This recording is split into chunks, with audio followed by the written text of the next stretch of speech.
selama ini kita kagumi seperti Romo Yai.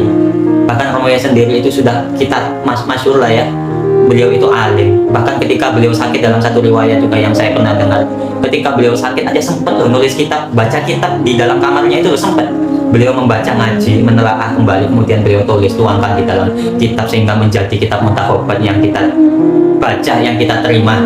Itu kita tinggal baca gitu, tinggal sudah dihidangkan oleh Romo Yai, kita tinggal baca. Kemudian Syekh Nawawi Al-Bantani, beliau itu dikenal sebagai ulama yang ada, ulama yang ada di Nusantara. Tuh, kurang apa sampai ulama-ulamanya yang ada di Nusantara, pemimpinnya ulama yang ada di Nusantara. Bahkan beliau itu dikenal sebagai bapaknya bapaknya kitab kuning, itu ya beliau, Syekh Nawawi Al-Bantani. Itu guru-guru kita itu yang kita anggap sebagai panutan, yang kita kagumi, itu ternyata teman-teman orang-orang yang memiliki kecerdasan intelektual yang luar biasa, memiliki kecerdasan keilmuan yang luar biasa. Mereka itu ngaji nih oke, doyan ngaji. Mereka itu ilmunya oke, baik ilmu syariatnya, ilmu thariqat, hakikat ma'rifatnya. Selain itu juga dibarengi dengan amalia kegiatan wadifah yang luar biasa, wirid yang luar biasa, tirakat yang luar biasa, dibarengi dengan riadah yang lainnya. Tuh, itu begitu teman-teman ya. Yang dilihat itu jangan kok keramat-keramatnya, keramat-keramatnya. Syaikhul Qadir iso apa? Yang dilihat Syaikhul Qadir di bab 6 itu, kalau sampai lihat manaqib itu kan cerita karomah Syaikhul Qadir semua itu. Bahkan beliau itu dalam satu riwayat, Syaikhul Qadir itu pernah ya membangkitkan ayam yang sudah mati, yang sudah beliau makan, kemudian dibangkitkan lagi tulang-tulangnya itu jadi ayam lagi. Bakul a'udzubillahi minasyaitonir sampai kemudian ayam itu bunyi la ilaha illallah Syaikhul Qadir waliullah. Jangan hanya melihat karomah-karomahnya yang itu teman-teman, tapi jangan hanya membaca bab 6. Kalau bahasa guyonanku ambe are-are ya, biasa ya ambe are-are pas mondok itu guyonane ngene.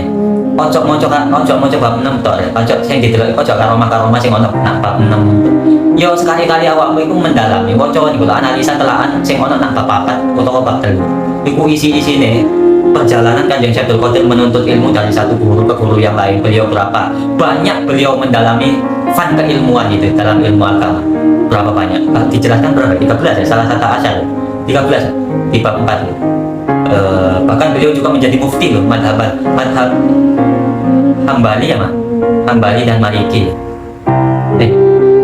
Madhab mufti madhab Imam Syafi'i wal Imam Ahmad Hambali. Oh ya, beliau juga menjadi mufti madhab Imam Syafi'i dan madhab Hambali. Kan luar biasa itu, berarti kan Syaikhul Qadir itu orang yang alim gitu teman-teman, orang yang cerdas secara intelektual, keilmuannya itu diperhitungkan.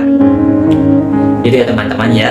Dan guru kita juga mencontohkan loh, Syekh Yai Rori itu juga mencontohkan kepada kita semuanya loh. Kayak saya ini kesentil juga nih di sini. Dicontohkan oleh Romo Yai apa? Kepada kita semuanya yang aku sebagai santrinya, yang pernah mondok ataupun alumni, yang aku sebagai muridnya semuanya, ya, yang aku sebagai muridnya, santrinya beliau, itu kayak kesentil gitu teman-teman, dengan sosok Romo Yai ini yang kita anggap sebagai panutan, contoh tokoh, ya, sebagai mursyid kita gitu, sebagai panutan kita. Itu kayak kesentilnya di mana beliau itu selain menjadi wali mursyid yang jelas-jelas beliau itu mendapat derajat kedudukan yang tinggi di sisi Allah Subhanahu wa taala. Beliau itu juga alimnya luar biasa. Bukti kealiman beliau itu apa? Coba lihat berapa kitab yang sudah beliau tulis itu. Kalau tidak alim beliau. Buktinya Muntakhobat itu 5 juz ya, 5 jilid. Itu berisikan tentang tasawuf. Itu luar biasa. Sampai baca aja dari bab 1 juz 1 sampai bab 5 itu. Itu luar biasa isinya teman. Marojeknya ya, referensi yang dinukil oleh Romo Yai itu banyak teman-teman. Ibnu Arabi, Futuhat Makkiyah, macam-macam lah ya. Ada karyanya Al-Jili juga, macam-macam loh. Itu menunjukkan apa? Ketika ada satu tokoh gitu menulis suatu kitab, membuat karya, kok di dalamnya itu banyak sekali referensi marojeknya, rujukannya itu banyak sekali. Ini berarti kan menjadi bukti kalau berarti orang ini adalah orang yang doyan baca gitu loh teman-teman, doyan baca, doyan ngaji, sregep sinau teman-teman, ngalim gitu. Itu sentilan kepada kita sebetulnya ya teman-teman ya. Banyak lagi selain Muntakhobat juga ada kitab-kitab yang lainnya, kayak untuk masalah wirid Fathatun Nuriyah, untuk masalah